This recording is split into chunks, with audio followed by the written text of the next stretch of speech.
Assalomu alaykum. Men Samda Urgut filiali talabasiman. Bugun sizlar bilan nutq madaniyati haqida fikr yuritamiz. Avvalo, nutqning o'zi nima?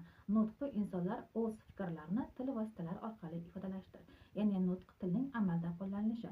Insonlar nutq orqali muomala madaniyatini, muloqotni amalga oshiradilar. Sharq mutafakkirlarimiz ham o'tmishda o'z asarlarida nutq madaniyatiga oid bo'lgan fikrlarni bayon qilishgan. Xususan Alisher Navoiyning ijodida nutq madaniyatiga oid bo'lgan bir qator fikrlarning ayrimlarini keltirib o'tamiz. Alisher Navoiy o'z asarlarida nutqni kishilar kundalik ehtiyojini qondiruvchi nodir vosita ekanligini qayd etdi va Navoiy nutq madaniyati masalasiga bag'ishlangan fikrlari yanada mukammalroq ifodalangan asari bu Mahbub ul Qulubdir. Bu asar 1500-yilda yozilgan va 3 qismdan tarkib topgan. Birinchisi ijtimoiy tabaqalar, ikkinchisi axloq va odatlar, uchinchisi esa pand hikmatlari. Navoiy bu asarida saxovatsiz odamni yog'insiz bahor bulutiga o'xshatgan va quyidagi baytlarni ham keltirib o'tadi.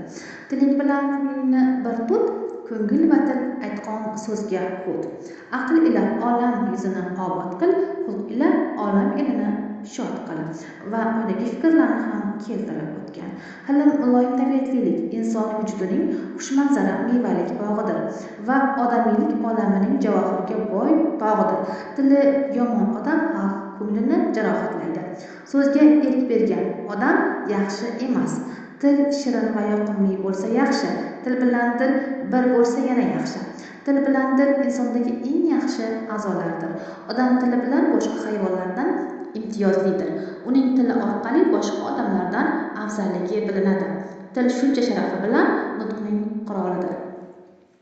Va ushbu asarda voizlar tili odobi haqida ham fikr yuritiladi va u so'z qadrini ulug'lash kerakligi haqidagi quyidagi baytlarni ham keltirib o'tadi.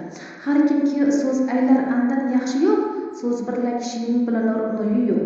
Ya'ni kimki so'z aytsa undan yaxshi narsa yo'q, so'z orqali kishining kimligi, fe'li bilinadi. Til odamzodga ne'matdir ulug', bo'lsa ham ehtiyot aylamak kerak. Befoyda so'zni ko'p aytma, so'zni ko'p eshitishdan qaytma.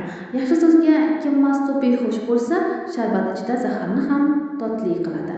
Va shirin so'z sof ko'ngillar uchun asal kabi totlidir degan fikrlarni ham keltirib o'tadi. Navoiy til deganda nutqni nazarda tutgan. Nutqning qo'polligi, maqsadga muvofiq bo'lmasligi, so'zlovchiga zarar yetkazishini alohida ta'kidlab o'tgan. E'tiboringiz uchun rahmat.